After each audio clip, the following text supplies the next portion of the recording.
में दो अलग अलग पार्ट है, पहले वाले पार्ट की बात कर लेते हैं. So sometimes I find a rupee in the garbage. The writer sees a boy named Sahib every morning in neighborhood. The boy looks for some coins or other things in the garbage heaps. One day, the writer talks to the boy. She comes to know that these people have migrated from Bangladesh. Their fields and homes were swept away by storm. They had nothing to eat, so they came to the big city and started living there. ठीक है भाई? तो यहाँ पर देखा जाए इन कूड़े बिनने वाले बच्चों की बात हो रही है. ठीक है? तो वहाँ पर एक बच्चा होता है जिसका नाम साहिब होता है. वो कूड़ा बिनने वाले बच्चे होते हैं ये. ठीक है? तो उस वही अपनी बात बता रहा है यहाँ पर ऑर्डर को. The writer told Sahib that he should go to school. Sahib said there was no school. There was no school in their neighborhood. ठीक है?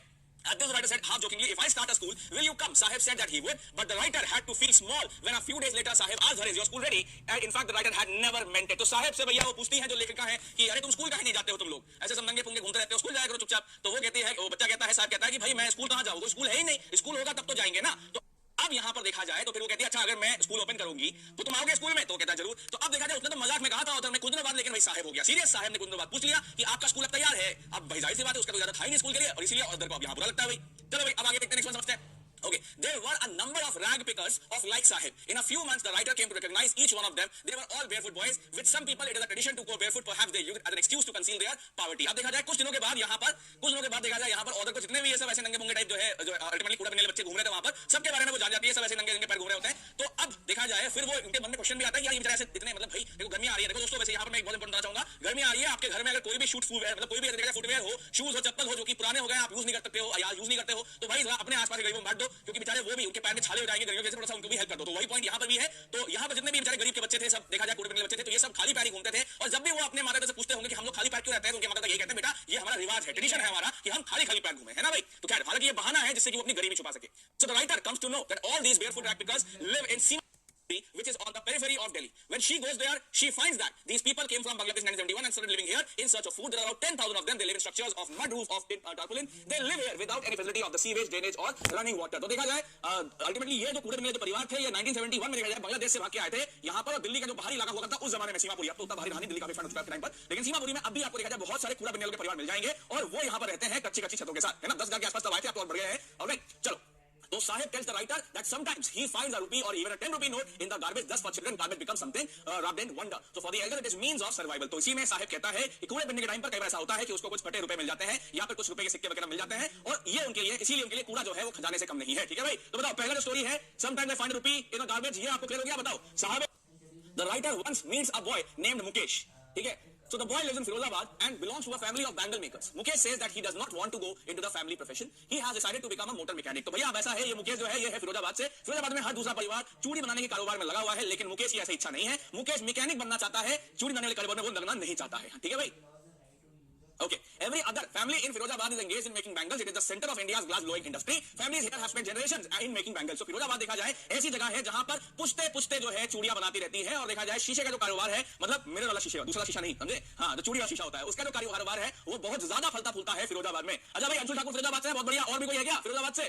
चलो भाई अब आगे देखा जाए. About 20,000 children work in the glass furnaces of Firozabad. They have to work in very unhealthy conditions. Their parents don't know that it is illegal to make children work in such places. तकरीबन 20,000 के आसपास बच्चे फिरोजाबाद से देखा जाए ultimately Firozabad में वो जो है इन चूड़ने के कारोबार में लगे हुए हैं और बहुत ही अनसेफ कंडीशंस में बेचारे वो अनहेल्दी कंडीशंस में काम करते हैं ऐसी फैक्ट्रीज में. और इन गरीब माँ बाप को इनके माँ बाप को नहीं पता कि ये इलीगल है, अवैध है अपने बच्चों के साथ इस तरीके से चाइल्ड लेबर करवाना. अब When the writer goes there, she finds that it is half-built shack inside. There are everywhere signs of poverty. A frail young woman is cooking the evening meal. तो अब देखा जाए मुकेश इनको लेकर के अपने घर में जाता है, अपनी झुग्गी में जाता है. तो जब ये ऑर्डर जो है राइटर जो है उसकी झुग्गी झोपड़ी में जाके देखती है तो वो देखती है एक देखा जाए वहां पर एकदम गंदगी, हर तरफ गंदगी होती है वहां पर देखा जाए. साथ ही में जब वो जाती है तो एकदम आधे किस्म का झुग्गी होता है उधर.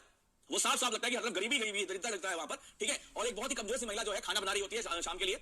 अच्छा, she is the wife of Mukesh's elder brother. Mukesh's father is also there. तो वो जो महिला खाना बना रही होती है वो मुकेश के बड़े भाई की बीवी होती है. मुकेश के पापा जो है वो भी वही होते हैं. So he has been doing hard labor for years. First he was a tailor, then a bangle maker. Yet he has failed to renovate his house. He could not send his sons to school. He could only teach them to the art of making bangles. तो अब मुकेश के जो पापा थे वो सालों साल मतलब कुछ नहीं 36-40 साल तक लगातार बेचारे काम करते रहे और कभी वो जो है दर्जी बन गए, टेलर का काम किए, फिर चूड़ी बनाने में लग गए और सालों साल काम किए लेकिन वो बेचारे अपनी झुग्गी झोपड़ी को वापस रिपेयर नहीं कर पाए, ठीक से जो है रेनोवेट नहीं कर पाए और वो केवल अपने बेटों को चूड़ी वाला काम ही सिखा सके. ठीक है भाई. Now Mukesh's grandmother says that it was all in their destiny. Her husband has gone blind with the dust of polishing the glass bangles. She says that they were born in the caste of bangle makers and have seen nothing but bangles in their life. अब देखा जाए भाई मुकेश की जो दादी जी थी वो यही कहती थी ये सब देखा जाए ये तो भाग है, ठीक है भाई। तो हम लोग का मतलब मुकेश की दादी कहती थी कि हम लोग उनका भाग जो है बहुत ज्यादा गड़बड़ है, इस चक्कर में वो ऐसे परिवार में पैदा हुए हैं जहां उन्हें जबरदस्ती काम करना पड़ रहा है रगड़ रगड़ के। और देखा जाए जो मुकेश जी के जो दादाजी थे, दादाजी की भी जो आंखों की रोशनी चली गई थी ऐसी जगहों पे काम करने जैसे, और मुकेश के पापा की रोशनी भी जो है आंखों की रोशनी चली जा चुकी है जबरदस्ती ऐसे हालत में काम कर करके। So boys and girls in all such families have to work with their father and mother.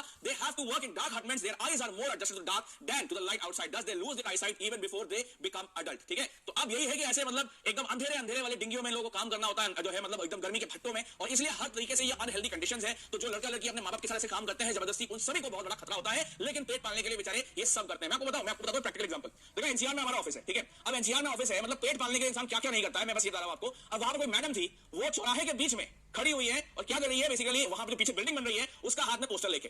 अब सोचो कितना, और बेसिकली जिस एरिया की बात कर रहा हूं ना वहां पर कोई भी गाड़ी की स्पीड 80-70 से नीचे नहीं होती है। उस जगह पर बेचारी वो लेडी जो है रास्ते के बीच में खड़े होकर सबको ऐसे पोस्टर दिखा रही है, उस बिल्डिंग के बारे में ब्रोशर ऐसे शो कर रही है। तो सोचो कितना मतलब खतरनाक काम बेचारी वो कर रही थी, लेकिन क्या किया जाए, पेट पालने के लिए इंसान को सब कुछ करना पड़ता है। चलो अब आगे देखते हैं। The writer sees a girl named Savita in another hut when she is sitting with an elderly woman and soldering the pieces of glasses. She doesn't know that the bangles she is making are symbols of an Indian woman's suhag. The old woman sitting beside her still has bangles on her wrist, but there is no light in her eyes. So देखा जाए अब ये जो है ultimately Anees जंग जो है जो ऑथर है वो एक और बगल की झुग्गी झोपड़ी में जाती है। वहां देखिए कि एक लड़की बैठी हुई है सविता नाम की, और वो देखा जाए एक काफी वृद्ध महिला के साथ बैठी हुई है जो है शीशे के टुकड़ों को लेकर के अब जोड़ने का प्रयास कर रही है। उन्हें नहीं पता कि ये जो बेसिकली शीशे के टुकड़े जो जोड़ करके वो चूड़ियां बना रही है, ये देखा जाए भारतीय महिलाओं के सुहाग की निशानी है। अब ये जो महिला है, अब वो जो दादी जो वहां पीछे बैठी हुई है, उनके हाथ में उनकी हालांकि चूड़ियां अब भी है, लेकिन उनकी आंखों में कोई भी रोशनी, खुशी की रोशनी नजर नहीं आ रही है। She says that she has not enjoyed even one full meal all her life. अब वो जो दादी अम्मा है वो कहती है जीवन भर एक बार भी भर पेट खाना नहीं खाया है ना। बेटा ये सब रियल स्टोरीज हैं, ये ऐसा नहीं है किसने बनाया आपके लिए, कोई स्क्रिप्ट बेस्ड नहीं है ये। So her old husband said that he knows nothing except नहीं भैया, except bangles. However he feels some consolation to say that he has made a house for his family to live in. तो वहां पर देखा जाए दादाजी बैठे होते हैं, वो ये कहते हैं कि भैया हमको चूड़ी बनाने के अलावा कुछ नहीं आता, बस हमारे जीवन में यही संतुष्टि है कि हम थोड़ा एक घर